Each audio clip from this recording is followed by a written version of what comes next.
no recuerdo el nombre de las cuestiones, que es el inicio de una demencia o una demencia de pronto involuntad. ¿Conocen ustedes a familiares, amigos, personas con demencia o que sepan de alguien, vecinos? ¿No?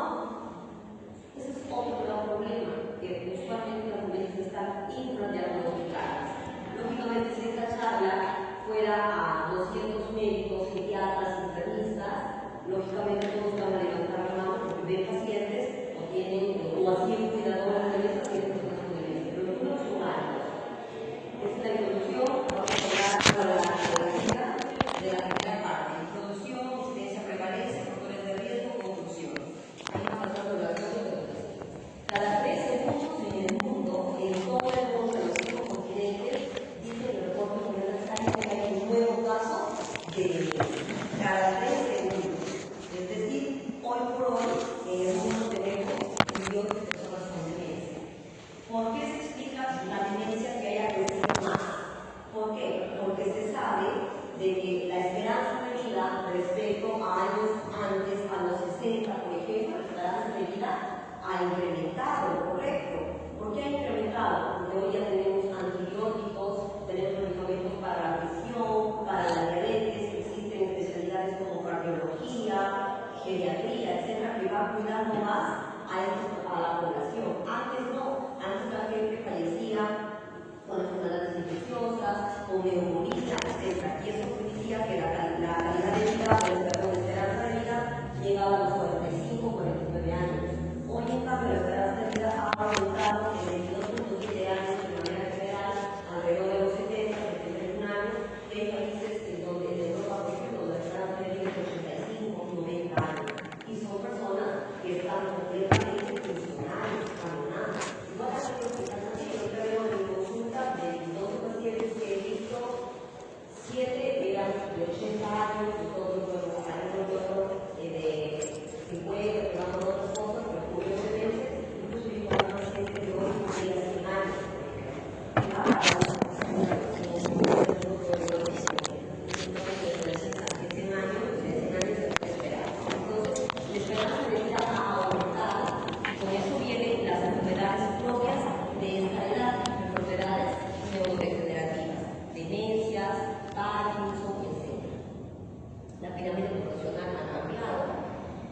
Es la séptima causa de defunción global.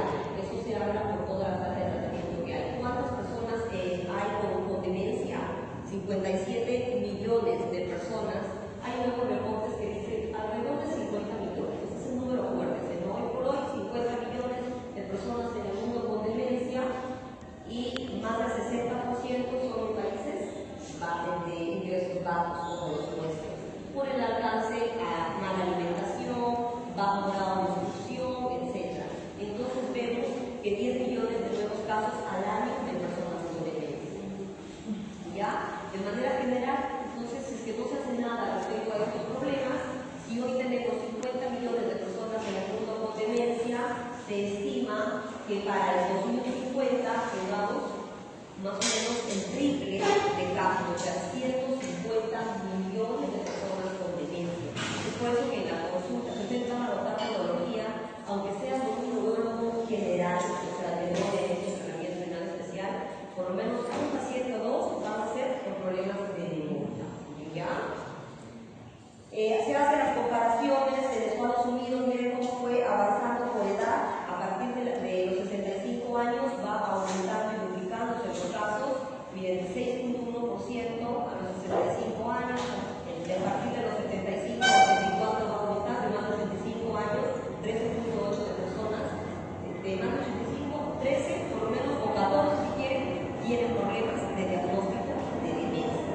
Eso es en Norteamérica. En nosotros estamos similar a un número más grande. Miren, en Perú no tenemos reportes bien establecidos por lo que se ha hecho acá, y lo que se ha descrito es que en el 2010 teníamos a 147.000 personas, en 2030 tuvieron 2050, si que no hacemos nada van a subir más, el incremento es un incremento exponencial, 409% de personas con demencia. La prevalencia va por grupo de edad, como les estoy explicando, entonces como les daba el examen, a partir de qué edad aumenta más la cantidad de personas con demencia, de los 65 años. En Estados Unidos se hizo un 11% de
se trata de esa cuidadora en un futuro, es que no, si no tiene los fondos adecuados para cuidarse, también puede terminar teniendo riesgo de demencia.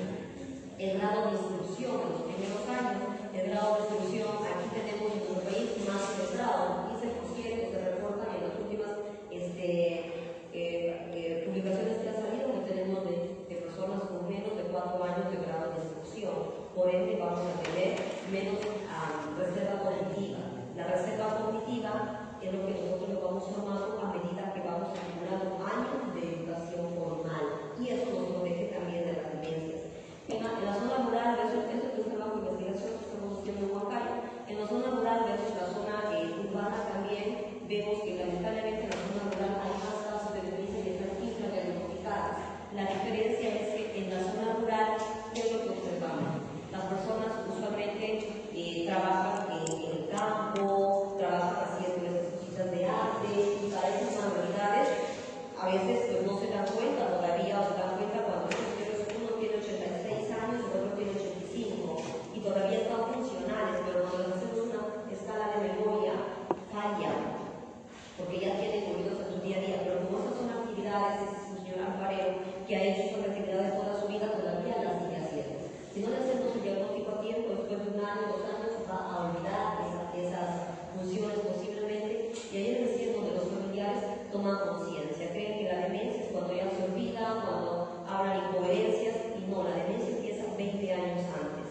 O sea, a la consulta hay que ir cuando hay cambios de problemas de memoria de 50, 55 años, y es que como la mayoría no sabe, piensan que olvidar es normal para la edad, no es normal. Es un factor de riesgo, pero no es normal. Se hizo un estudio que solamente se hizo en una partecita pequeña del mercado de Lima, y se determinó que de 100 personas de más de 65 años, 6 tienen demencia, y de estas, la mayoría, o sea, 4, son Alzheimer.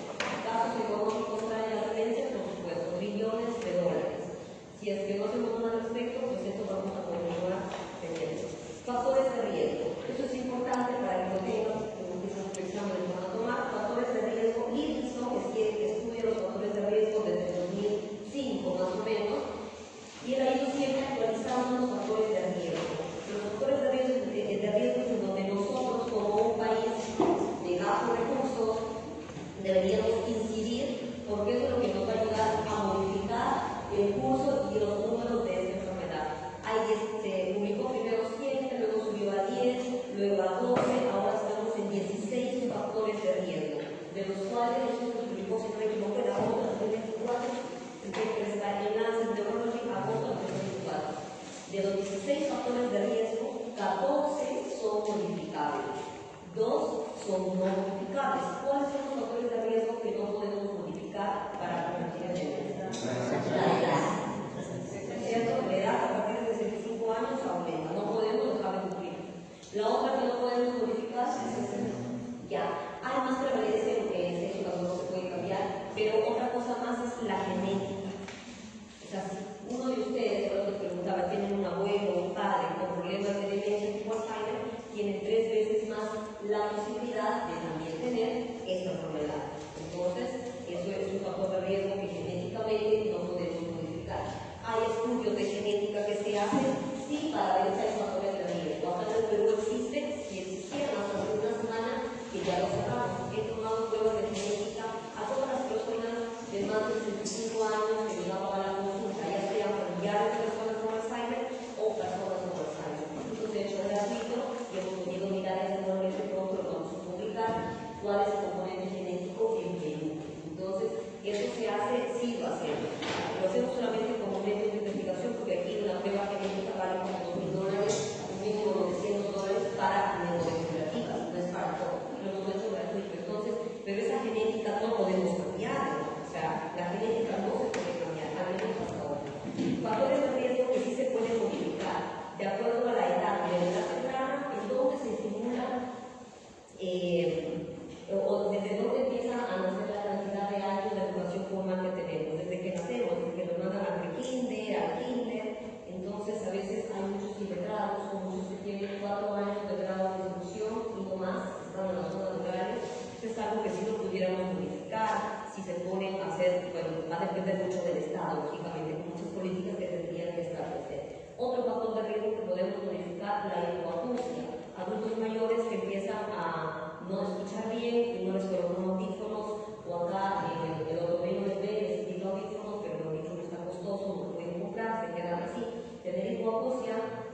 manera que aumenta la resonancia de personas con hipoacusias cerebrales, aumenta el riesgo de atrofia del hipocampo, y eso es el área de la memoria, entonces más riesgo de demencia. Factores de riesgo como el colesterol malo aumentado, depresión, ansiedad, hipertensión, diabetes, son enfermedades que la mayoría, hay muchas personas que tienen estas enfermedades y si no las controlan, aumentan el riesgo para convertir a demencia. Y esas que les he mencionado se pueden modificar o sí se pueden modificar.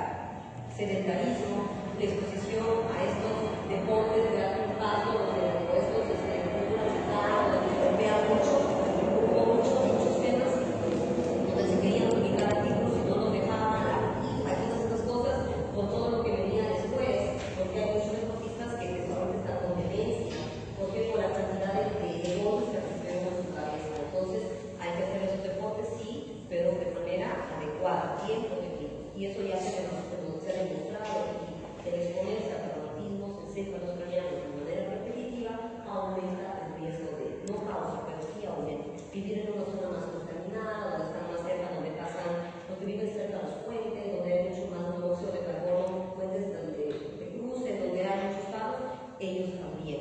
Ya estamos haciendo acá un trabajo por el código postal, y tratando que el equipo de investigación les haga seguimiento de los que reciben.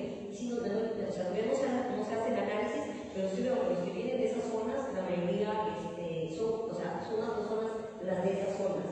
Entonces nos gustaría demostrar, que ya está demostrado, pero en el mundo, en Perú no tenemos nada de eso. La pérdida visual también eso se estudia a sus lentes, a sus habilidades, a los adultos mayores. Son factores de riesgo que pueden modificar. ¿En qué porcentaje? 45%. Si la alternativa es 40%, pueden matar. Estos factores de riesgo, modificándolos, nos disminuyen en un 40 a 45% en convertir los problemas de memoria a demencia. ¿Ya? Entonces, sus factores de riesgo, ahora, ¿dónde afecta la demencia? Va a depender de la profesión. Por ejemplo, ahorita acá en el hospital, los médicos de más de 70 años tienen que hacer una evaluación cognitiva. Por alguna razón, ahí los evaluamos y vamos a ver si son capaces todavía de continuar o no. Porque es distinto que esté atendiendo en consulta a alguien que ya está con olvidos leves, si su profesión es médico, o una sesiones en salud, a versus alguien que está con olvidos leves y que se dedica, por ejemplo, a coser, a cosas más mecánicas. Si puede todavía consultar con más años, pero profesiones como las nuestras es más complicado. Entonces, hoy, a partir de 70 años, ya señora ley, ustedes ven en neurología los médicos mayores que están yéndose a buscarlos para hacer evaluación de más de 70 años. No hay algunos casos que no pasan, tienen que retirar a casa. Entonces, de la epidemiología, lo que quiero que les quede claro, que bueno, América Latina versus Europa, donde experimentamos un crecimiento más rápido en demencias, América Latina. Se proyecta 27 millones fue en 2050, pero si no hacemos nada, eso se va a triplicar. ¿Es cierto? 2013, 27 millones, para el 2050 dijimos 150 millones de personas con demencia. ¿Qué tendríamos que modificar? Los factores de riesgo. ¿Cuánto mejoramos la demencia o disminuimos las cantidades? En un 40%. Y lógicamente tiene costos económicos, cargas altas, porque la demencia es una enfermedad triste, porque la persona va a estar dependiente de alguien más y ese alguien más puede estar preocupado, tiene que pagar un cuidador, tiene todo lo demás, etc. Si tiene necesidades económicas, ingresar a una casa de reposo y en la casa de reposo la enfermera para que esté haciendo otras cosas para que duerma, no llena de litiaquina, de risperidona, de loperidol, de clonazepam, y ninguna de esas pastillas es para la demencia. Esas son para acelerar la demencia y para promover, por supuesto, la discapacidad. Entonces, esto es de epidemiología. Ya, chicos, ahorita dirán, ¿quién sabe qué es la demencia? ¿Alguien me puede dar la definición? Porque les he hablado de epidemiología de demencia, que he utilizado el término demencia mucho rato. ¿Qué es la demencia? ¿Alguien quiere decirme?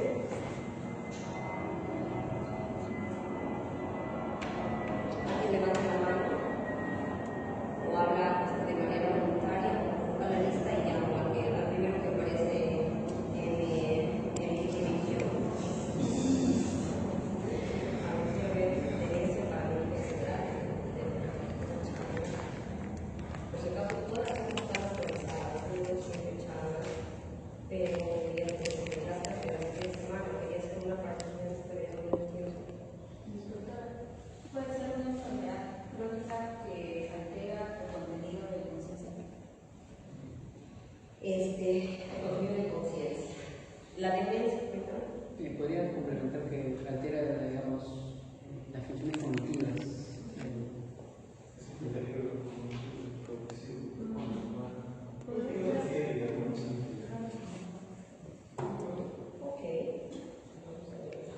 Demencia, para empezar, claro que no es locura, ¿verdad? Ya, eso tenemos claro, porque usualmente la gente cree, bueno, los que no son médicos, que demencia es locura, porque antes utilizaban el término demente, locos. Entonces ellos iban al psiquiatra. Ahora, demencia no es locura. Demencia es un término que nosotros lo vamos a usar y es igual a problemas.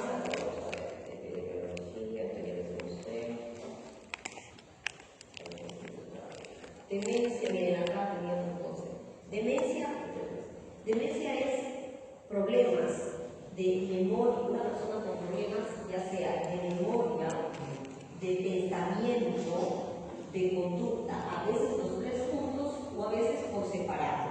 Hay personas que su memoria, a su rato es una señora, por ejemplo, cognitivamente muy bien, pero su conducta, ella tiene 75 años y viene vestida de una falda rosada, con un escote muy estimulativo, y tiene 75 años, está enamorada del taxista además. Y ella cognitivamente sabe que está en el hospital de avión, sabe que yo soy la doctora Tony, ¿no?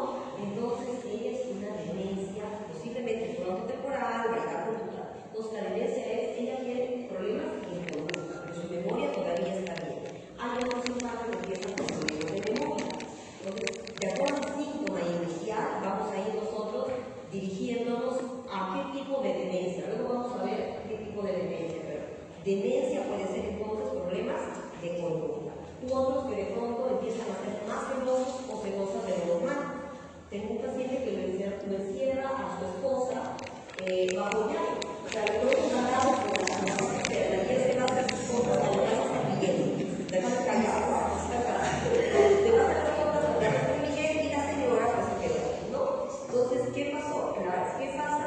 Es que él dice que su esposa le saca la vuelta con alguien de nosotros. Entonces, lo que hay que hacer, por supuesto, en este caso, nosotros es hacer la evaluación. En cambio, cognitivamente está perfecto.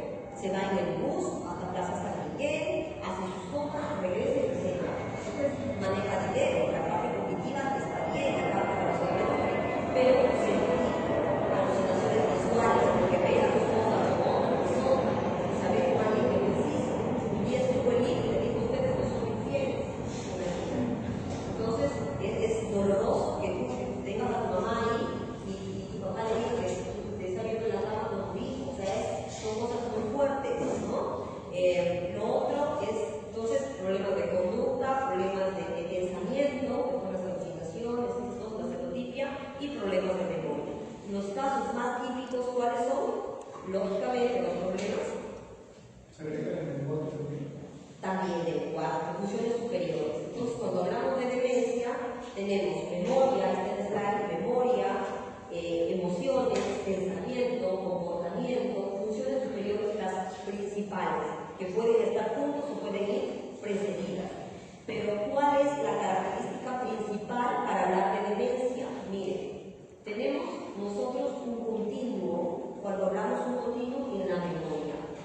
Para hablar de demencia tenemos una característica principal, y es que ese trastorno, esa alteración, ya sea en memoria, pensamiento, conducta, tiene que generar dependencia. O sea, por el tema de memoria, ya no puede manejar dinero como antes, ya no puede tomar decisiones como antes, necesita crear, usar una agenda. Por ejemplo, tengo catedráticos de varias universidades que son mis pacientes, y ellos ahorita para dar sus clases, cuando antes nunca usaban apoyo, necesitan apoyo, porque se les va la palabra, o sea, tienen problemas con los médicos dando consulta y debajo tienen para que digan qué tipo de receta van a dar para la diabetes de la cosa, para el infarto, lo tienen ahí anotado, y antes nunca lo usaban. Entonces, dependencia de una agenda, de otra persona, de alguien para hacer cosas, pero no porque no pueden caminar, no por la parte motora, sino por funciones superiores: memoria, atención, concentración, lenguaje, funciones ejecutivas, praxias, gnostias, ¿ok? Y otros casos, en cambio, memoria está bien, pero la conducta, como los ejemplos que les di, o el pensamiento, pero eso genera que la persona no sea independiente, ¿ok? Antes de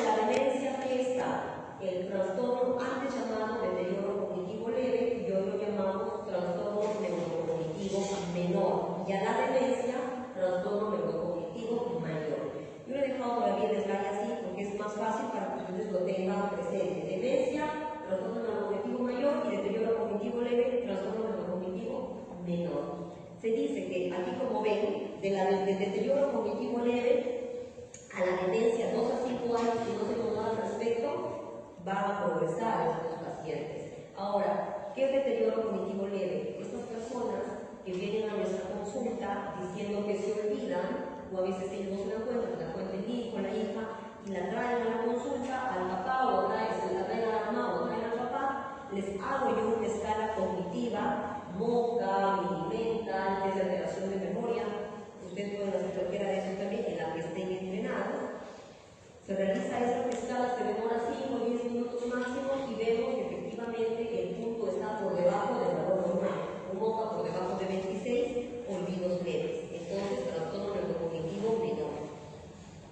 Pero la diferencia con la demencia, ¿cuál es? Es la independencia. Esta persona de olvidos leves, deterioro cognitivo leve o trastorno neurocognitivo menor, todavía es independiente para hacer sus cosas. Todavía programa su cita, puede seguir haciendo sus cosas, todavía hace sus cosas.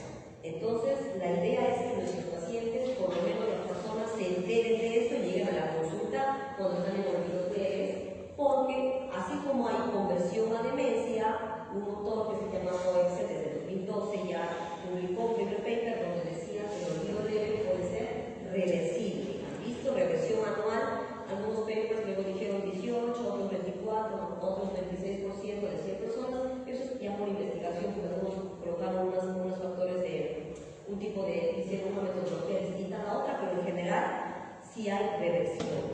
O sea, personas que cuando nos encontramos en olvidos leves podemos revertir a lo normal o casi normal. Entonces, el objetivo es que llegue nuestro paciente, o por lo menos promover a que las personas sepan que olvidar no es normal. Si la memoria empieza a cambiar respecto a antes, tenemos que pasar a una cita para que nos encuentren en olvidos leves y no ya en la demencia. Porque los cambios para eso en el cerebro, en nuestro cerebro, imágenes de están aquí, pero les he puesto las imágenes para que recordarles de que los cambios en el cerebro empiezan 20 años antes de que lleguemos a la fase de la demencia. Si hablamos de Alzheimer, el Alzheimer es una fase asintomática. Y después de 20 años, cuando ellos empiezan con olvidos leves, ya hay cambios en el cerebro. Ya posiblemente el cerebro esté atrofiado, posiblemente tenga 70 años de edad o 60 años de edad la persona, pero yo hago las resonancias, les pido las resonancias y tengamos estas resonancias. Este es material que yo uso en la consulta para mis pacientes. Este es el score ATM, atrofia temporomedial se llama. Aquí nosotros tenemos el área de la memoria. Miren, 0 puntos, 1 punto, 2, 3, 4. ¿Qué vemos? El hipocampo, ¿no es cierto? El hipocampo tiene pues sus partes, tiene su cuellito, tiene sus cuerpos, etc.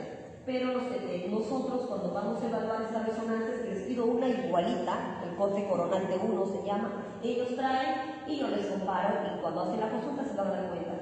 Les muestro la resonancia, el mismo corte coronal T1 y ellos eligen, el familiar elige donde tenemos ahí protuberancia y a cada lado está el área de la memoria, ¿no? Entonces, a ver, ¿a cuál se parece la de su familiar? Eligen, doctora, se parece la de acá.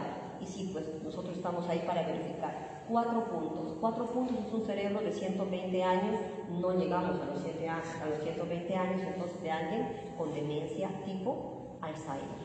Aquí está la leyenda.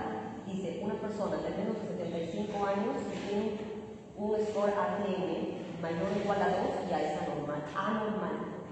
Si tiene más de 75, mayor o igual a 3. Entonces, un paciente de 80 años con un puntaje de 3, así como este, ya decimos que es posiblemente una demencia tipo Alzheimer. En el caso de la demencia tipo Alzheimer, hay otros tipos de demencia, pero la resonancia nos ayuda a mirar. Y muchas veces hay personas que están acá en olvidos leves, todavía no hacen demencia, y su cerebro está como el de acá. Y hay personas que están cognitivamente perfectas, igual tienen un cerebro así. Y hay otros que están demenciados y tienen un cerebro NTA 0 puntos, o sea, perfecto. ¿Qué significa eso? De que nosotros no vemos exámenes por separado, sino vemos pacientes.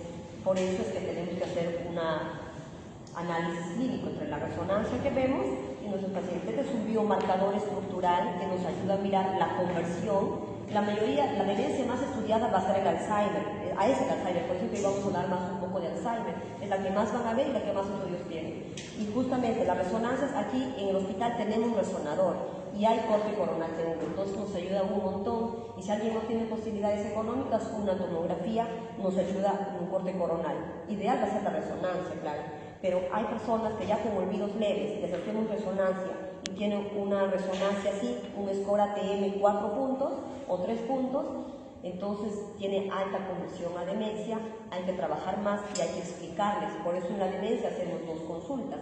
Una consulta con el paciente, cuando ya está en demencia, la segunda consulta es solo con la familia. Si tienen 10 familiares, los 10 entran al consultorio, al menos al mío, entran los 10 y a los 10 les explicamos.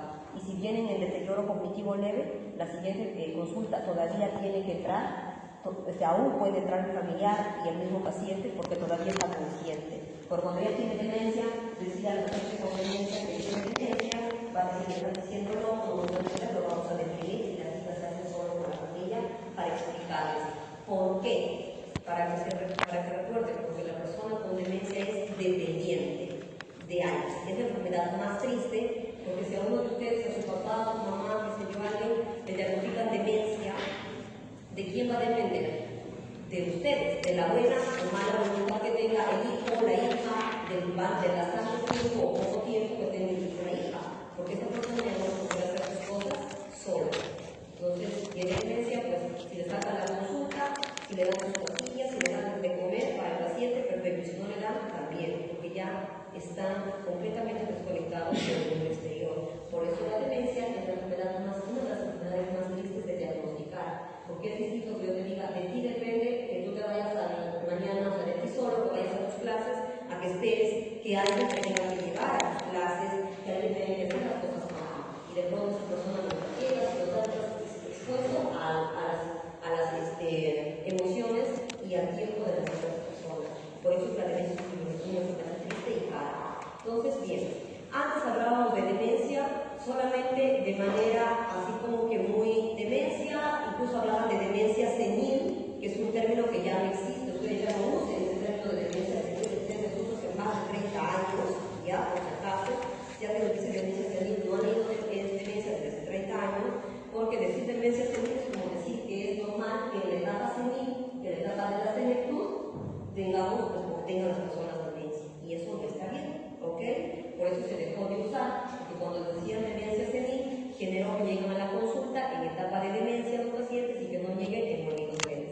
Hoy hablamos de la prevención de demencia, específicamente la demencia tipo Alzheimer, así igual que en oncología a nivel molecular. Hay cambios neuropatológicos que se pueden ver en las biopsias cuando se hacían antes post-mortem, hoy en otros exámenes que tenemos que todavía no hay en el Perú, pero que ya los podemos hacer, que se llaman biomarcadores. Luego los voy a contar un poquito más. El primer biomarcador y más barato que tenemos es la resonancia cerebral sin contraste.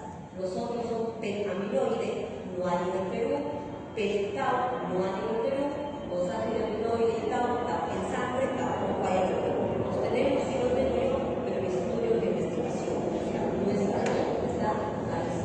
Sin duda de PET-amiloide, si no tomas esta tomografía de 300 horas, que será PET-amiloide.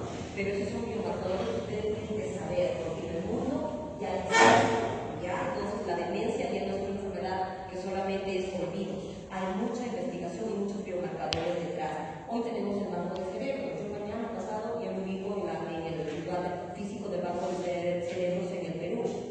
Esta información, por ejemplo, es resultado de autopsias cerebrales de personas sanas, personas cognitivamente saludables, lo que les decía hace un rato. Miren, cuando hablamos de la demencia, hay estas personas que están muy envejecidas, pero hay personas cognitivamente saludables que de acá quizás si nos hacemos una resonancia, no sé de cuánto saldrá nuestro ATM normal, o de cuánto saldrán 2. Si salen 2, ya está nuestro cerebro más atrofiado, ya un 3. Y han hecho biopsias de personas sanas, personas que donaron su cerebro, que fallecieron cognitivamente saludables y lo donaron para la investigación a los bancos de cerebros. Y este es el resultado, miren.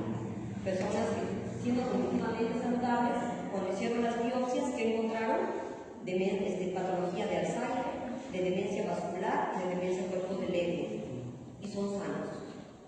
¿Quién les protegió a ellos?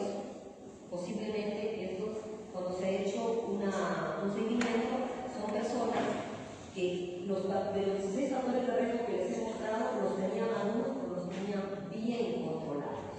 Por ahí un paciente me dijo, doctora, pero, o sea, ¿de qué sirve si yo conozco médicos, personas, abogados, que igual está dando demencia?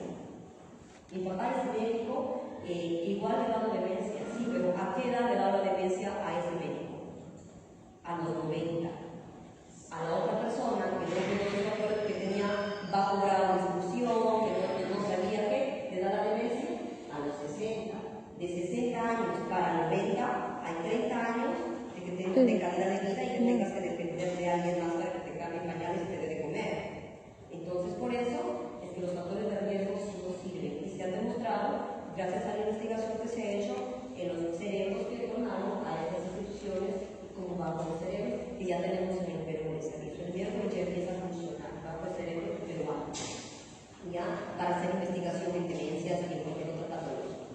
Entonces, lo que sabemos, y acá tenemos, mira, ahí tenemos los factores de riesgo que se pueden modificar. Entonces, lo que tenemos hoy es ya el enfoque moderno del diagnóstico de la demencia. A diferencia de antes, ya no esperamos que se muera el paciente para hacerle biopsia y saber el diagnóstico. Ya hoy tenemos, a nivel biológico, nos basamos en cambios moleculares. ¿Cuáles son los cambios moleculares? Los biomarcadores que tenemos en esta enfermedad. Hace un rato hablaban en miastenia gravis, hay varios biomarcadores también, que el doctor estaba mostrando, y por eso usamos medicamentos biológicos. Hoy en día, en el Alzheimer, ya usamos medicamentos biológicos. Ya están aprobados en el mundo, ya no solamente me imagino como Alzheimer, pero justamente porque hay biomarcadores de demencia. ¿Cuáles son esos biomarcadores de demencia? De las demencias más, como les decía, las más frecuentes en Alzheimer, y se menciona que hay dos proteínas anormales que las tenemos todos, pero en esta enfermedad, la tau y la amiloide. Tau y beta amiloide. Esas dos proteínas, por alguna razón que no sabemos, en el Alzheimer aumentan bastante, hay cantidades muy altas. Entonces, para hacer el diagnóstico hay que medir esas dos proteínas. ¿De qué manera las medimos? Aparte de la biopsia post-mortem que hacíamos antes, las medimos con los famosos biomarcadores. Biomarcadores de cosas moleculares. El de ahí es un biomarcador estructural. La resonancia del biomarcador estructural y más accesible para nosotros. Los otros biomarcadores, que son análisis de fluidos de análisis de sangre y análisis de líquidos de fluoraquídeo, los hacemos con la beta-amiloide, la beta-tau y el examen en sangre. Ojalá que pronto lo tengamos acá. Para eso podemos tener todo un estudio de investigación a esos exámenes. Entonces tú te das, te haces así como desde glucosa, pero ya te miden amiloide y tau. O sea, lindo, porque ya puedes ver si hay más amiloide de lo normal. ¿Cómo tendría que estar el resultado si tu compañero dice, doctora, en el Alzheimer, en la demencia tipo Alzheimer, hay más tau y más amiloide? ¿Es cierto? Principalmente más, la expresión de amiloide es bastante amiloide. ¿Cómo esperamos en un biomarcador encontrar entonces la cantidad de amiloide si lo hacemos, por ejemplo, le sacamos líquidos de fluoraquídeo, que es otra forma que podemos hacer ya que la producción de a 1500 soles?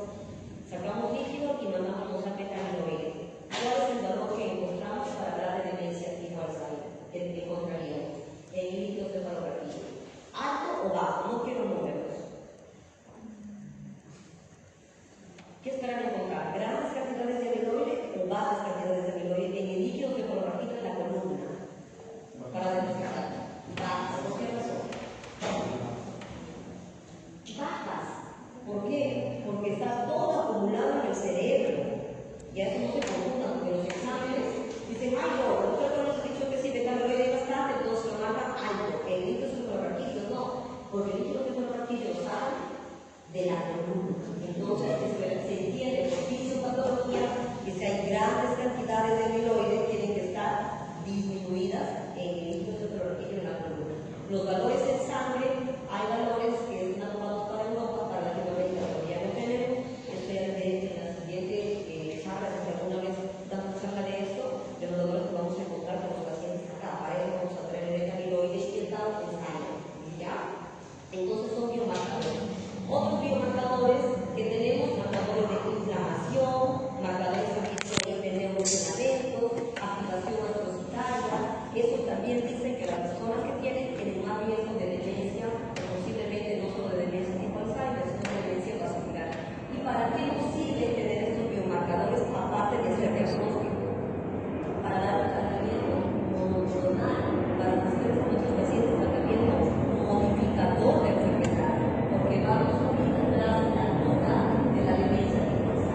nosotros vemos acá es la curva normal de una persona en general.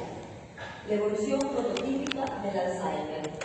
En amarillo está amiloide, el tau en celeste, la atrofia por tau neocortical en naranja, los cambios de problemas de memoria aquí en rosado y la parte más clínica, la neurodegeneración, perdón, en rosado y los cambios en verde. Miren cuánto tiempo antes y cuál aparece primero.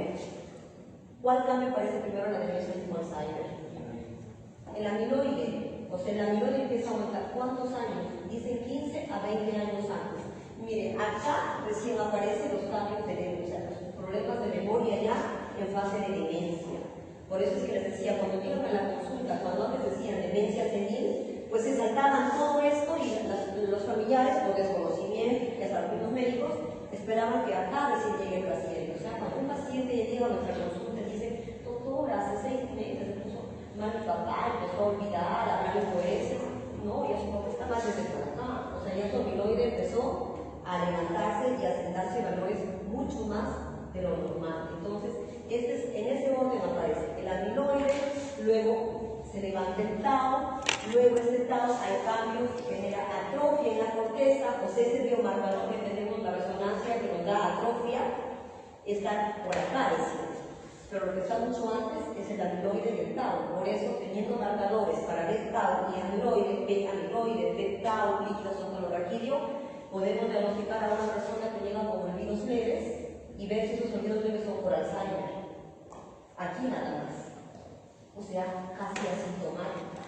Es ético hacerlo, ahorita todavía no, porque no tenemos aún que ofrecer, pero ya lo podemos diagnosticar. O sea, si alguien llega a la consulta y dice, doctora, mi mamá tiene Alzheimer, yo me empiezo a olvidar, pero todavía estoy bien, soy abogado, necesito saber si tengo Alzheimer. Yo le hago el examen de tau, puedo viajar en la clínica de nada cuando trabajamos con el doctor Boy. Yo puedo viajar el fin de semana a Nueva York, doctora, y me diga que tiene mi orden, me quiero hacer. Me lo hago y la otra semana vengo para que me revise los resultados. Así nos va a pasar. Tenemos que saber y decirle, sí, yo te puedo diagnosticar Alzheimer en etapa asintomática, pero el tema es que no hay un medicamento todavía para ofrecer. Por eso, si no es un ensayo clínico, no es una investigación, no podemos a los pacientes que llegan cada vez más a la consulta, porque mucha gente habla cosas en las redes sociales, etc., y llegan a pedir rescate de Alzheimer, asintomáticos con mucho poder adquisitivo, ¿no? Entonces, hay que explicarles porque le diagnosticamos Alzheimer y ¿qué hacemos? El Alzheimer en la fase asintomática. Podríamos prevenir, sí, pero si es una persona que es ansiosa, depresiva, va a empezar más bien a empeorar. Entonces, no le podemos hacer a todos, así como prescribir hemograma o glucosa, no, porque tienen muchas cosas después.